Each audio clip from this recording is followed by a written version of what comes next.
Banyak orang yang pada hari ini masih diberikan Allah Subhanahu wa taala hidup tapi tidak bisa bersama dengan kita di tempat yang suci ini. Mengapa demikian? Karena dicabut Allah Subhanahu wa taala nikmat sehat. Berapa banyak pula yang sehat walafiat tapi masih berkeliaran di tengah jalan, di tempat perbelanjaan, di tempat mencari dunia, karena dicabut Allah Subhanahu wa taala nikmat istiqamah iman dan Islam. Yusbihu mu'minan, paginya beriman, wa yumsi kafiran, petangnya kafir. Begitu cepat hati itu berubah. Makanya di antara doa yang diajarkan Nabi, ya muqallibal qulub, engkau yang membolak-balikkan hati, sabbit qulubana, kokohkan hati kami, ala dinik, dalam agamamu, wa ala ta'atik, dalam ketaatan kepadamu. Wahai Mu'adz bin Jabal, nanti engkau akan bertugas ke Yaman, mengumpulkan zakat dan berdakwah, engkau akan sibuk. Maka baca doa ini supaya hatimu istiqamah. Allahumma a'inni, tolong aku ya Allah, ala dzikrika, supaya hatiku selalu berzikir mengingatmu, wa syukrika, selalu bersyukur kepadamu, wa husni ibadatik, selalu beribadah dengan ibadah yang terbaik. Hidup ini singkat, tapi resiko yang akan diterima di alam barzakh begitu lama, dan yang lebih lama lagi adalah ketika nanti akan berhadapan dengan Allah Subhanahu wa ta'ala. Faman kana yarju liqa'a rabbih, siapa yang yakin bahwa dia akan berjumpa dengan Allah Subhanahu wa taala, falyamal 'amalan salihah, maka di antara bekal hanya amal saleh. Tapi amal saleh itu pun akan hilang seperti debu dihembus angin. Wala yusyrik bi'ibadati rabbih ahada, jangan pernah mempersekutukan Allah Subhanahu wa taala. Lain asyrakta, kalau kau persekutukan Allah, la yahbatanna amaluka, maka semua amalmu gugur. Seperti pohon kayu yang daunnya rindang, dihembus angin puting beliung, lalu kemudian gugur daun-daunnya, yang tinggal hanya batang kayu dan ranting-ranting hampa. Begitulah ketika amal yang banyak tapi kemudian tidak bertauhid kepada Allah, maka di antara doa yang diajarkan Nabi sallallahu alaihi wasallam mengucapkan la ilaha illallah Muhammadur Rasulullah sallallahu alaihi wasallam pada saat malaikat maut mencabut nyawa.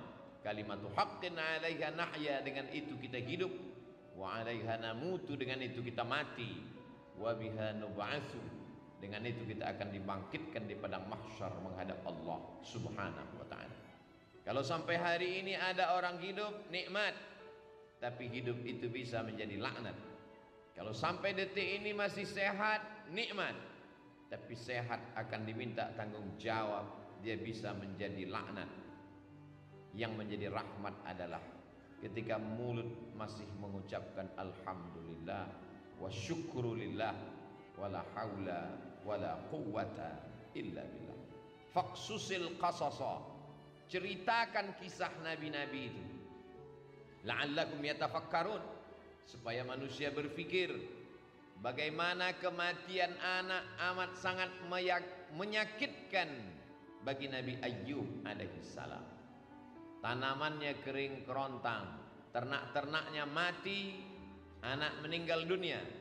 Tidak cukup dengan itu, datang penyakit kulit yang tidak berkesudahan. Apakah Nabi Ayyub mengeluh? Tidak.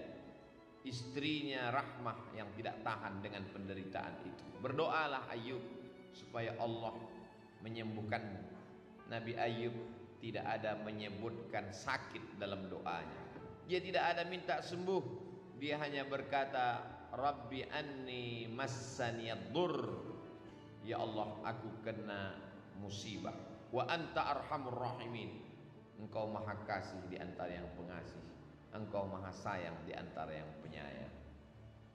Dia tidak ada menyebut sembuhkan aku sudah sakit, aku seorang nabi, anakku meninggal, ternakku mati, tanamanku kering.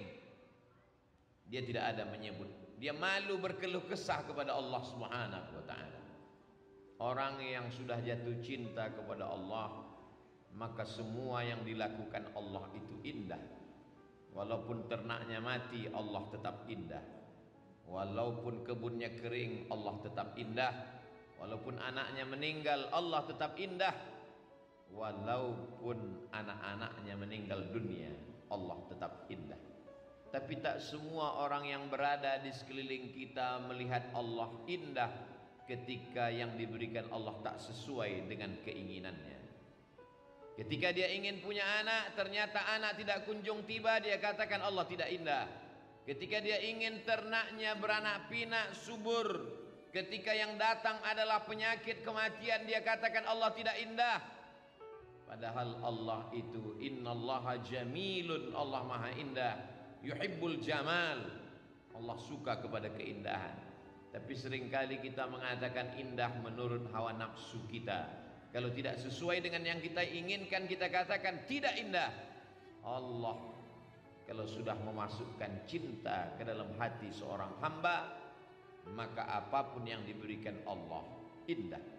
Masuk di dalam perut ikan di tengah malam, gelap lautan, 3 kegelapan, gelap malam, gelap lautan, gelap perut ikan, tidak indah. Tapi yang keluar dari mulut Nabi Yunus bukanlah sumpah serapah caci maki. Yang keluar dari mulutnya kata-kata yang indah. La ilaha illa anta subhanaka inni kuntu minadh dhalimin. Orang kalau sudah sampai pada tingkat cinta kepada Allah, maka semua yang dilakukan Allah terhadap dirinya indah. Seperti orang jatuh cinta terhadap bayi yang tidak berdosa. Datang bayi itu memukul wajahnya, dia tersenyum. Bayi itu mengencinginya, dia tertawa. Kenapa? Karena bayi tidak berdosa. Bayi bukan Tuhan. Bayi hanyalah hamba Allah. Belum ada dosa pada dirinya. Semua yang dilakukan bayi itu indah. Kenapa? Karena orang tua sudah jatuh cinta kepada bayi. Bagaimana ketika Qais yang jatuh cinta kepada Laila, bersemayam cinta itu di dalam hatinya, maka semua pada diri Laila dia lihat indah. Syair-syair itu selalu dijadikan ulama sebagai dalil pembuktian bahwa kalau cinta manusia begitu indah, apalagi cinta Allah yang menciptakan manusia. Orang yang belum sampai kepada level cinta itu berkata dia gila, padahal sebetulnya adalah dia sedang tergila-gila dengan Allah Subhanahu wa taala. Janna jununuhu, tertutup akalnya. Orang menyangka dia sedang terpukau, padahal sebenarnya hatinya sedang jatuh cinta kepada Allah Subhanahu wa taala. Siapa yang cinta pertama kali? Allah. Yuhibbuhum, Allah mencintai mereka. Wa yuhibbuna, mereka membalas cinta Allah Subhanahu wa taala. Ya bunayya, wahai anakku, inni ara fil manam, aku lihat dalam mimpiku, anni azbahuka, aku menyembelih lehermu. Fanzur madza tara, apa pendapatmu? Apa jawab anak yang juga cinta kepada Allah?